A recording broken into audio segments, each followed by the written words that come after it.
श्लोक 27. प्रशांत मनसे येन योगिनं सुखमुत्तम उपैति शांतरजसं ब्रह्मभूतम कल्मषम.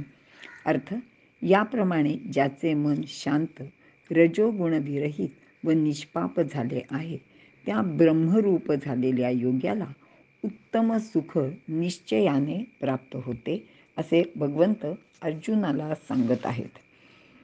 विवरण: इंद्रिये मनाचे ताब्यात ठेवून मनाने भटकणे बंद केले व मनाचे विचार बंद करून मनाला स्थिर केले की मग सहजच मन शांत प्रशांत असे होते. प्रशांत म्हणजे संपूर्णपणे शांत.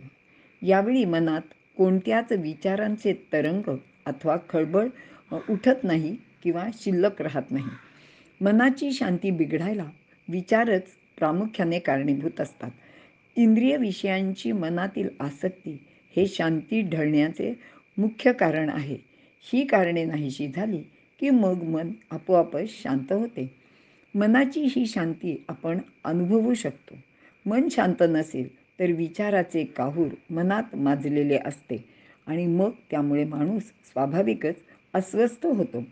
सामान्य माणसाने थोडीशी योगसाधना जरी केली तरीसुद्धा या शांत स्थितीचा अनुभव येऊ शकतो, असे भगवंत सांगत आहेत. मात्र मन हे असे असते की ते लगेच शांत होत नाही. त्याला वेळसुद्धा लागू शकतो. कारण या मार्गाला लागण्यापूर्वी आपल्या हातून जे विविध प्रकारचे दोष घडलेले असतात ते मनात उफाळून येतात. हे सर्व दोष सत्कर्माने चांगले वागून नाहीसे करावे लागतात. जसे जसे आपले दोष नाहीसे होतात तशी तशी मनाची शांती आपल्याला अधिक अधिक वाढत जाते असे लक्षात येते. माणूस निर्दोष असून भागत नाही, तर त्याचा रजोगुणसुद्धा समूळ नाहीसा व्हावा लागतो. आणि या रजोगुणामुळेच काम म्हणजे इच्छा सतत वाढत असतात.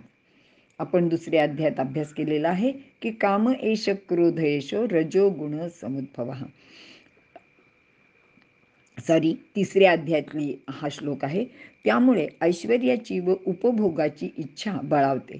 योग साधनेत हा रजोगुण फार मोठा अडसरच असतो. याचे मूर्तिमंत उदाहरण म्हणजे विश्वामित्र ऋषी. विश्वामित्र ऋषींची हकीकत अशी आहे की ते एक क्षत्रिय राजा होते. एकदा वशिष्ठांची कामधेनू काही कारणाने त्यांच्या मनात भरली आणि मग ती कामधेनू आपल्याकडेच असायला हवी अशी त्यांची इच्छा खूप प्रबळ झाली. त्यांनी वशिष्ठ ऋषींना विनंती केली. अर्थात वशिष्ठ ऋषी म्हणाले की मी काही ती तुम्हाला देऊ शकत नाही, पण तिची ती जर यायला तयार असेल तर तुम्ही तिला घेऊन जा. आणि ती कामधेनू काही त्यांच्याबरोबर आली नाही. तेव्हा त्यांनी बळाचा प्रयत्न केला आणि तरीसुद्धा ती काही त्यांच्याबरोबर गेली नाही आणि त्यांचा तो प्रयत्न अयशस्वी झाला. यावेळी वशिष्ठ हे ब्रह्मऋषी होते. ते प्रशांत मनसं होते आणि म्हणून ते श्रेष्ठ ठरले. आणि नेमकी हीच गोष्ट विश्वामित्रांना रुचली नाही, खटकली. आणि मग त्यांच्या असं लक्षात आलं की आपण ब्रह्मऋषी झाल्याखेरीज ही जी आपल्याला हवी आहे ती गोष्ट म्हणजे कामधेनू प्राप्त होणार नाही आणि मग ती मला मिळालीच पाहिजे. म्हणून त्यांनी ब्रह्मऋषी होण्यासाठी तपाचरण सुरू केले. अर्थात मूळचा पिंड क्षत्रियाचा होता. ते राजा होते. रजोगुणाचा त्यांच्यावर भरपूर पगडा होता किंवा ते रजोगुणीच होते. आणि मग तप करताना आपल्याला माहिती आहे की मेनकेला पाहताच त्यांचा काम उफाळून आला. तप बाजूला पडले आणि जी काही तपश्चर्या केली होती ती त्यांची वाया गेली. मग त्यांच्या लक्षात आल्यावर परत त्यांनी तप करायला सुरुवात केली आणि मग ते तप झाल्यानंतर त्यांना एकदा राजर्षी ही पदवी मिळाली. पण त्यांना ब्रह्मऋषी म्हणून काही मान्यता झाली नाही.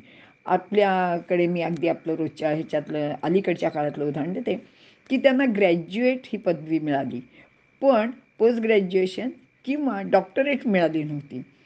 तर ही ब्रह्मऋषी म्हणजे ही डॉक्टरेट पदवी आहे असं आपण आपल्याला कळण्यासाठी म्हणून समजूया. म्हणजे कामाची पूर्ती न झाल्याने मग त्यांना परत क्रोध आवरला नाही आणि मग पुन्हा एकदा तप वाया गेले. काम, क्रोध, अहंकार असे एक एक करत एक एक दोष त्यांचे कमी होत गेले आणि मग संपूर्णपणे विकाररहित झाल्यानंतरच त्यांची ब्रह्माशी गाठ पडली आणि असे सांगतात की त्यांनी एकूण असे 4 वेळा तप केले. आत्म्याशी मिलन होणे म्हणजेच ब्रह्मीभूत होणे. ते झाले की मग ब्रह्मानंदच होतो. तो आपल्याला सहज प्राप्त होतो.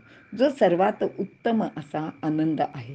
त्याची तुलना इतर कोणत्याही गोष्टीशी करताच येत नाही आणि त्याचे वर्णन करायला शब्दसुद्धा नसतात. दोषरहित योग्याला हा आनंद निश्चितपणे उपभोगता येतो, असे भगवंत अर्जुनाला सांगत आहेत. इथे आपण थांबूया.